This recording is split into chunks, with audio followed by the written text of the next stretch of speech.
visant à donner un contenu concret à la promesse que j'avais faite à l'Assemblée nationale le 12 avril lors de ma déclaration de politique générale. Et à cette occasion, j'avais fait un constat. J'avais indiqué qu'il y avait ici et là un certain nombre de points sur lesquels chacun se plaignait de la façon dont l'administration fonctionnait et que la meilleure façon de procéder était de solliciter les uns et les autres pour que chacun s'exprime sur cette question. Je m'étais engagé à lancer une consultation nationale et qui était adossée à un questionnaire.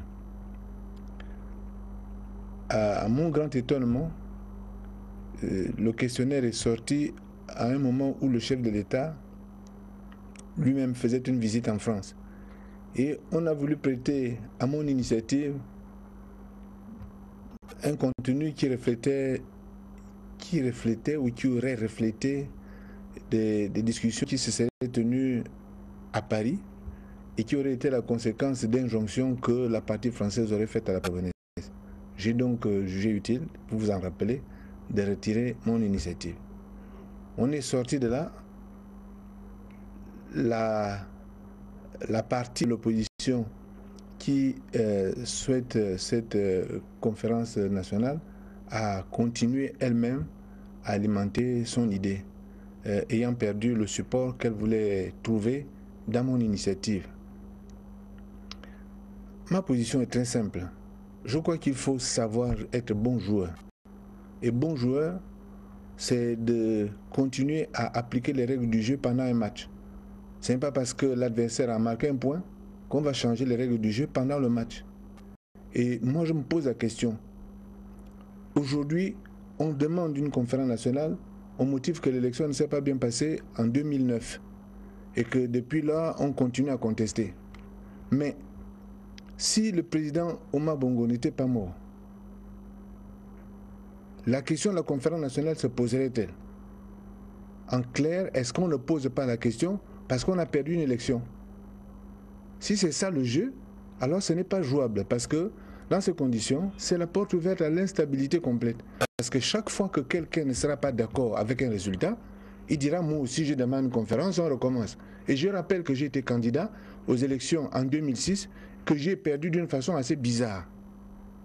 Mais je n'ai pas pour autant demandé la conférence nationale, ni moi, ni tous ceux qui ont perdu les élections législatives de 2006. Pas plus qu'on l'a fait en 2007 lorsque les résultats des élections locales n'ont pas été favorables aux listes que nous avions soutenues. Donc il faut être bon joueur et la démocratie c'est aussi ça.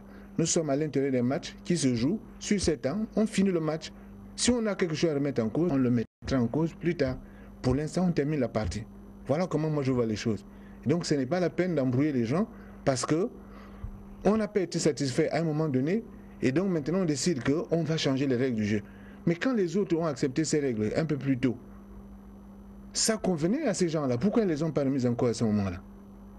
Donc moi je ne suis pas du tout d'accord avec cette façon de voir les choses. Je crois que dans une communauté, dans un groupe, il y a un jour on est au-dessus, un jour on est en dessous, et on accepte les règles du jeu jusqu'à ce que la communauté trouve son équilibre. Voilà comment je vois les choses.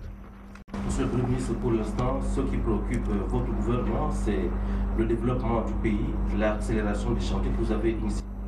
Tout à fait. Moi, je crois que nous sommes un pays qui a besoin de faire du progrès. Nous avons un certain nombre de chantiers qui ont été lancés. J'ai commencé le tour du pays il y a quelques semaines. Je suis allé, comme vous le savez, à Port-Gentil. Je suis allé à Tchibanga. J'ai été à Mouila. J'ai été à Oyem. J'ai bien l'intention d'aller dans d'autres provinces dans les prochaines semaines, puisqu'on a marqué une petite pause en raison de la période de vacances où chacun est allé un peu ici et là régler ses propres problèmes. Moi, je crois que c'est à ça que je vais occuper mon temps et non pas à discuter de plateformes que l'on doit changer, plateformes institutionnelles que l'on doit changer parce que les règles du jeu,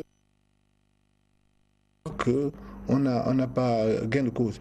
Je crois qu'aujourd'hui, les chantiers qui ont démarré montrent que des choses se font.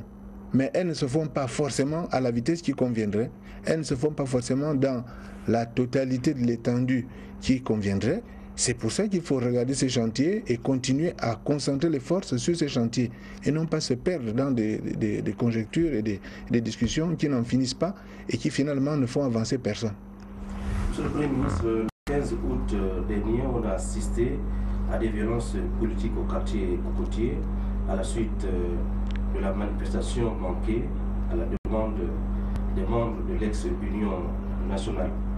Monsieur le Premier ministre, quel message à l'endroit du peuple gabonais pour prévenir ce type d'agissement?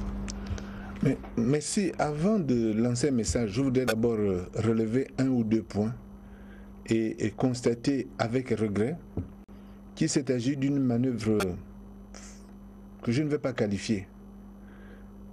Le quartier Cocotier est notoirement connu comme un quartier où résident principalement des populations venant d'une province du Gabon. Organiser une manifestation dans un quartier qui est étiqueté, catalogué comme un quartier principalement occupé par des populations d'une province, c'est créer de l'ambiguïté et faire en sorte que le reste du Gabon considère que des gens qui appartiennent à une certaine communauté venant d'un certain coin sont favorables au désordre. Mais à qui a-t-on demandé, dans la population des Cocotiers, la permission d'aller manifester au Cocotier? Et est-ce que l'on peut faire la preuve que les personnes qui ont manifesté au Cocotier étaient des habitants et des résidents du Cocotier? Donc voilà les gens du Cocotier qui se retrouvent à porter une veste qui a été taillée par d'autres et qui n'ont pas demandé. Je crois que c'est une injustice grave qu'il faut d'abord corriger. Les gens des Cocotiers, ce sont des citoyens paisibles comme d'autres. Et bien sûr, dans les Cocotiers, on peut trouver une ou deux personnes qui sont évidemment des excités ou des personnes désireuses de créer du désordre. Mais je crois qu'il n'est pas bon que l'on affiche de cette manière-là une volonté de faire porter à une partie de la population un chapeau qu'ils n'ont pas demandé. Ça, c'est la première chose. La deuxième chose, c'est que, d'ailleurs, dans le passé, à l'époque du défunt Mamboundou, il faisait sa manifestation à Rio. Et Rio, c'était une grande place qui n'appartenait à personne. Pourquoi ne pas essayer d'aller faire des manifestations sur une place qui n'appartient à personne, ou qui n'est pas étiquetée comme une place où une partie notoire de la population vit? Je crois que ce n'est pas sain et ce n'est pas correct. Ça, c'est la première chose. La deuxième chose, c'est que quelqu'un qui a occupé de hautes fonctions dans notre pays a dit une chose qui relevait du bon sens, et je crois que nous ferions bien d'y réfléchir. C'est M. Léon Mebiam qui a dit « l'argent n'aime pas le bruit ». Et je crois qu'on en a rigolé tous, mais finalement, à bien y regarder, c'est vrai, l'argent n'aime pas le bruit. Et au lieu que nous courions derrière le développement et qu'on cherche à attirer les investisseurs, nous sommes en train de créer des conditions qui seraient de toute façon répulsives pour les investisseurs. Parce que qui viendra mettre de l'argent dans un pays où il y a du désordre? Personne. Par conséquent, on ne peut pas vouloir une chose et son contraire. Ce dont nous avons besoin, c'est d'emploi, c'est d'activité économique. Et ça là, ça ne marche pas avec le désordre. Moi, je travaille depuis plusieurs mois, même si je ne fais pas beaucoup de bruit. Si vous regardez le fond de mon dossier, vous verrez les cantines, et les cantines, j'en ai encore fait venir une tout à l'heure, et vous verrez que je m'attache à corriger les situations des fonctionnaires. Et je crois qu'à l'heure qu'il est, plus de 40 000 personnes ont vu et enregistré dans leur bulletin de salaire un changement. Bon, ça me paraît être quelque chose d'utile. C'est utile de continuer à travailler pour créer de l'emploi, parce qu'il y a beaucoup de jeunes gens, beaucoup de filles, de garçons qui arrivent sur le marché du travail, qui ont besoin d'emploi. Et il faut par tous les moyens créer cet emploi. Le reste, ce n'est pas utile pour nous. Ce n'est pas nécessaire et ce n'est pas positif. Donc, je crois que le message que je lance, c'est qu'il faut consacrer du temps à travailler et il faut rester raisonnable dans ses revendications et ne pas brûler le peu que nous avons déjà. Ça relève du simple bon sens.